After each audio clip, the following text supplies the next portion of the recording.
Hello, everyone. I am Gagan Singh, founder and CEO of Wows Global. Today, we have Mr. Devkaran Doowa to discuss a very interesting investment story where he was actually a customer of this company called Guestasy, then became their brand ambassador, and eventually became their investor and is holding a CXO role at the company. So, Dev, welcome to the show. Thank you so much for having me, Gagan. I'm very excited to be here with you, and I'm humbled by this opportunity to dive deep. Well, the pleasure is all mine. So, Dave, before we proceed, do you mind sharing a little bit about your background? Yes, sure, Gagan. So I'm third generation businessman based in Bangkok, Thailand. My family have been here for the past 100 years. We are in multiple businesses, including textile, hospitality, real estate, tea business. And my educational background actually is from Imperial College in London, where I hold a strategic marketing degree. And I also have a hospitality certification from Cornell University.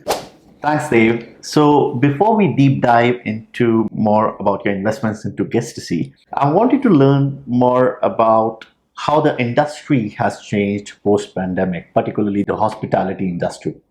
Well, Gagan, post-pandemic, there's been a big shift because during the pandemic, a lot of hotels suffered. Obviously, tourism died worldwide.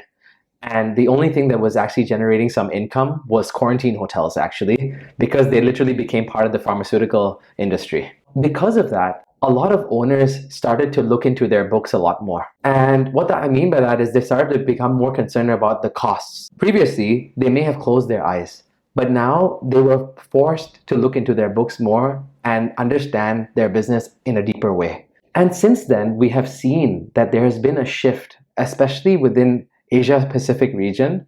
Hotel management agreements, or HMA, trend has actually come down. And right now, there is a rise in franchise and white label models.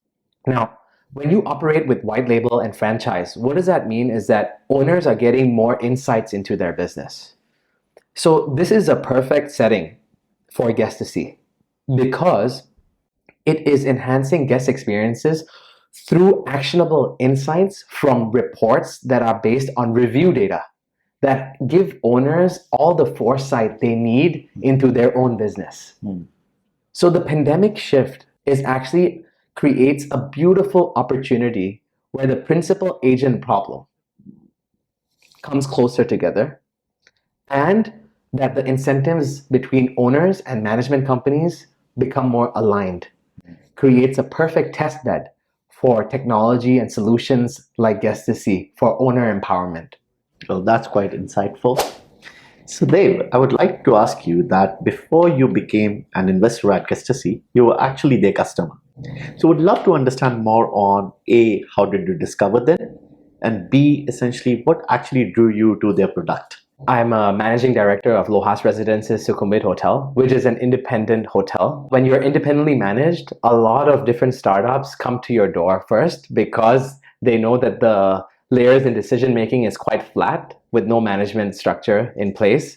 I was introduced to Guestasy in October last year. They were promising me basically a review response rate of 100% review response rate across all the online travel agencies, including Booking.com, Expedia, Trip.com, Make My Trip, Google, and TripAdvisor in over 10 languages by native language speakers around the world, actually curating professional, prompt, and polite replies on behalf of business based on brand voice and SEO. It sounded like a dream come true because this was moving the needle for me because my team were struggling. We couldn't hit that 100% review response rate because everybody was too busy with operations. Yeah. And in the service sector, I think this is very relatable to a lot of people because of a shortage of manpower and language barriers. These are the two key things.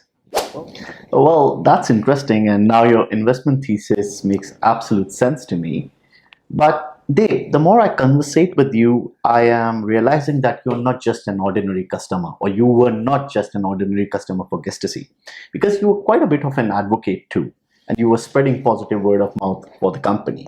So what made you do so? Because typically customers don't do that. Well, Gagan, sometimes you just need a conversation piece. Okay. So, we Indians, we're very social. and we attend a lot of weddings, events, functions, and sometimes you don't know what to talk about.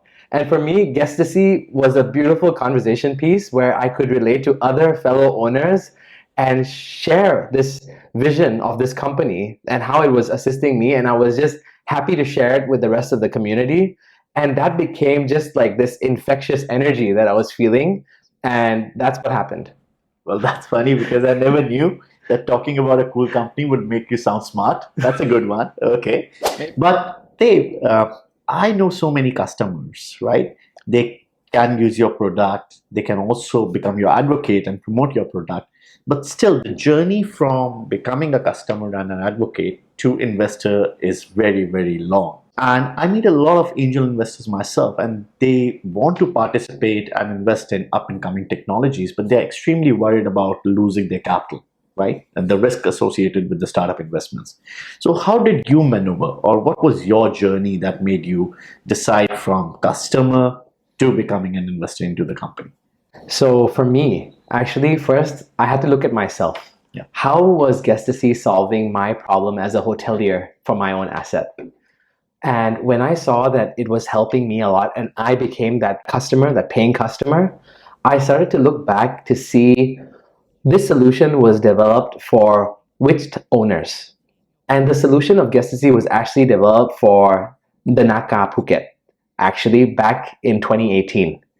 And when I started to see the track record of all the owners that have implemented Guestasy as a solution, nearly 100 companies, and many of them are owners of within Banyan Group, within Sipanwa Group, within Aspera Hospitality. So what I'm trying to say is that there are so many customers that are already paying customers that are already happy with the solution.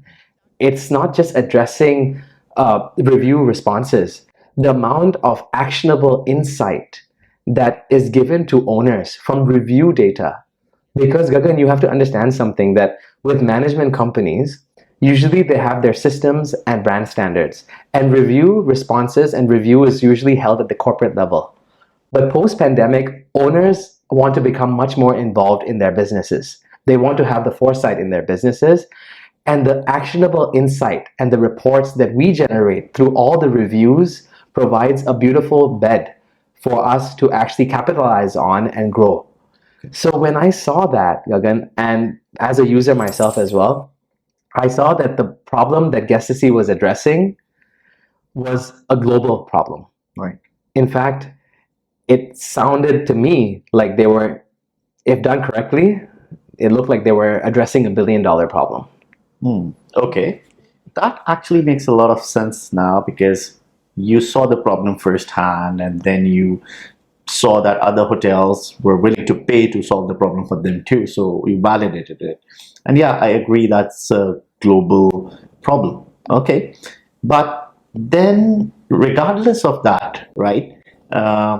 Because I know for a fact you were a first time angel investor, right? There are a lot more subtle nuances in the investment. And quite a few people I know, they don't accept it openly, but they don't really know how to do and what steps do they need to take in order to make that investments. So in your mind, can you share a little bit more on what concerns did you have or what were you nervous about in terms of taking up this journey of investing into a startup? Absolutely. I've been warned so many times, Gagan, that, I don't know what you're doing, dipping your toes in startup space. It's extremely risky business. Yeah. You should just stick to what you're doing as hotel owner and your other family businesses and just not get involved with startup space.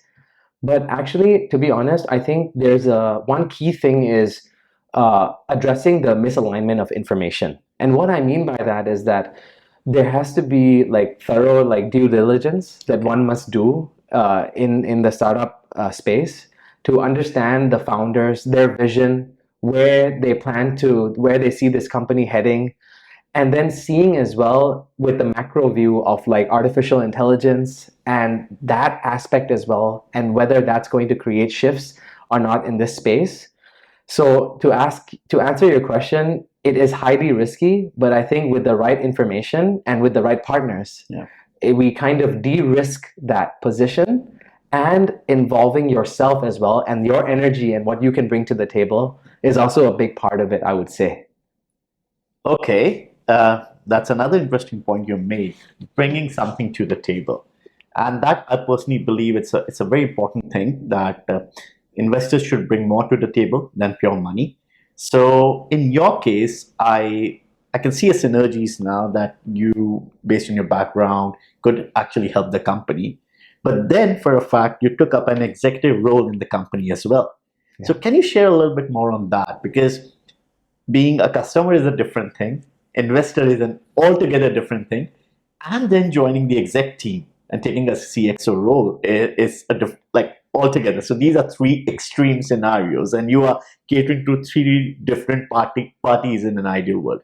So what made you decide to join the management team? I joined Guestasy as the Chief Experience Officer. I'm responsible for global partnerships as well, Okay. as one of my job roles and job description.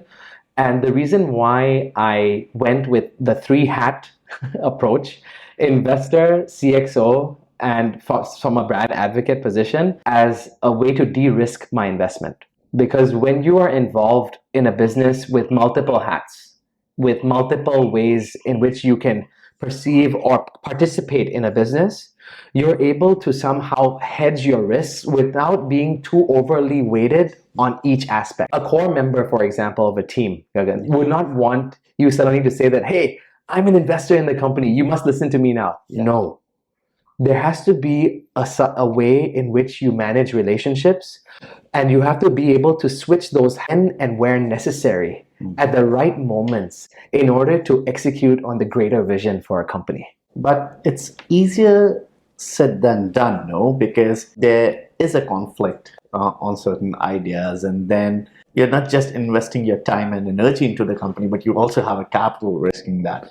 Can you share some example where you found yourself at loggerheads with the management team, but still then which path did you choose? Because I think that quite a few people I know for a fact who are actually investors eventually had to give up their executive position because they were making it impossible for the founders to run the company. I think that one key thing is understanding that the role that budgets play. How much do you want to spend on marketing? How much do you want to spend on tech stack? How much do you want to spend in sales? I think what's very, very important is that prior to making investment decision, that there is a clear discussion on the company roadmap, where they plan to head, how much budget allocation in these specific departments. Obviously, at the same time, having an open ear to all the perspectives, whether it's on the technology side, and even though the technology aspect is not my area specifically, having an open ear and having that buy-in with that openness and without being too authoritative. Yeah. I think that is very important. But at the end of the day, believing in your gut feeling and your intuitive senses to make decisions that you feel that will be beneficial for the growth of the company. So my takeaway from this is A, understanding the roadmap clearly, and B, also understanding your role in the company as well. And somebody who has acknowledged all these two particulars, I think they have a better chance of becoming a partner rather than forcing themselves or juggling between these two hats of investor as well as the CXO in the company. Do you want to share any of your mistakes or any of your troubles that you went through this entire journey to advise other fellow angel investors who would want to perhaps take a similar role like yourself? I'm talking about my own personal journey. I think that I was a little bit heavy-handed with ChatGPT 4.0. Okay. So basically, because I was completely new to the startup space, and I think a lot of other investors, potential investors, might fall into a similar trap. As a tool, it's great to help you formulate ideas and concepts.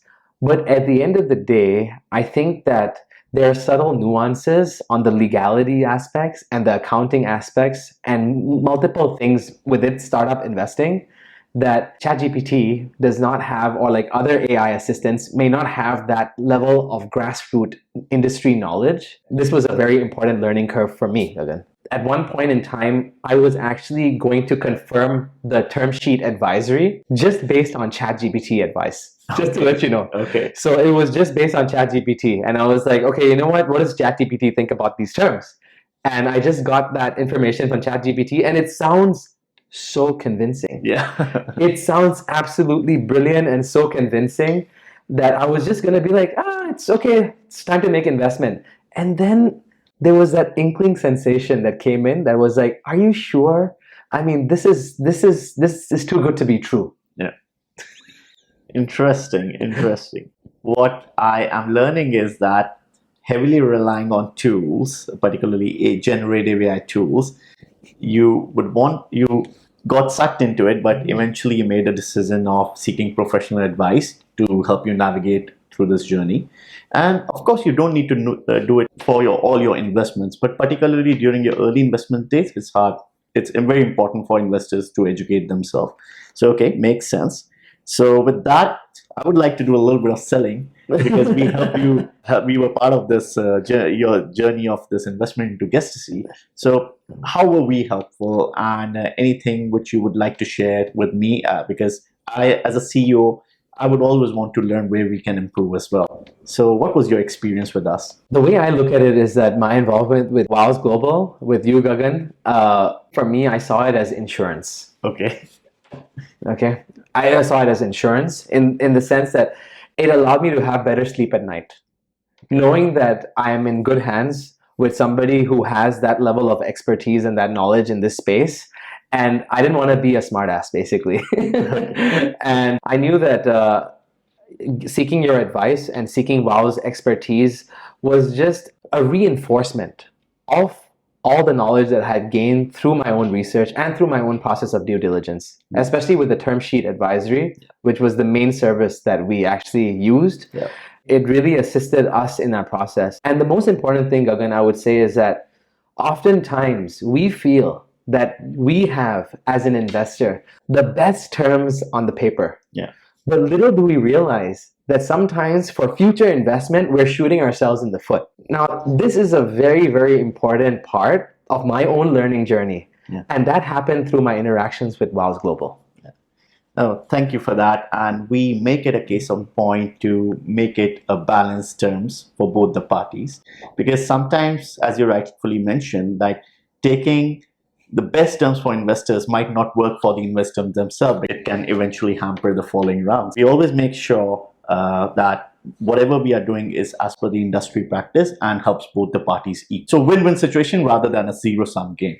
So thank you for that. In the end, I would like to ask you, Dave, because you've gone through this journey yourself, and these are still early days, I know, and I am particularly very excited to see how far you take Guestasy and where do we go from here. And I would definitely want to do one more interview with you 5 years down the line when you're worth $1 billion. But so far, based on your limited experience you've had, any advice you would want to give to aspiring angel investors? Like, what were your learnings and where do they can expedite in order to get into their first investment into the startups? Number one, do not be a smartass. Don't think you know everything about like the industry just because you have access to like artificial intelligence and all these amazing tools that are out there in the market today. Understand and approach things with a calm state of mind and with a bit of humility and modesty, because at the end of the day, you're entering into a space where it's a very, very high risk business. And don't be afraid to tap into your networks, people that you know, your friends, your relatives, people that have gone through these experiences before. Seek their advice, see what resonates with you, and do not hesitate to consider professional services, whichever services you may want to consider. Don't hesitate, because at the end of the day, your sleep is the most important thing, I would say.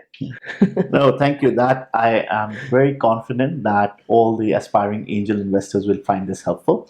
And I would just like to add one more thing on top of that, Dave, is that it's very important, particularly for angel investors, to put their money where their mouth is. Because if you are just bringing money to the table, that might not be enough.